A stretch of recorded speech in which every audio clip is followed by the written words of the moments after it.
Sobrang linaw ng sinasabi ng Biblia na ang nasa likod ng lahat ng paggawa ng kasalanan, kaaway ng Diyos, si Satan at ang kanyang mga kampon. Pero tatandaan nyo po, kung kayo po ay naglilingkod kay Lord, tinanggap nyo si Jesus as your Lord and Savior, hindi makakapanahan sa inyo ang mga evil spirit. Tatahanan kayo ng banal na espiritu. Even the angels of God guided you. Binigyan tayo ng Panginoon ng otoridad upang magpalayas ng mga masasamang espiritu.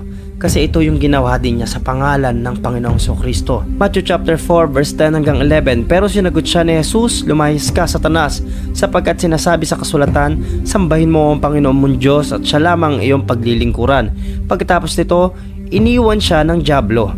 Dumating naman ang mga anghel ng Diyos at naglingkod sa kanya. Dahil ang mga anghel, they are created beings upang maglingkod sa Diyos at sa mga mananampalataya.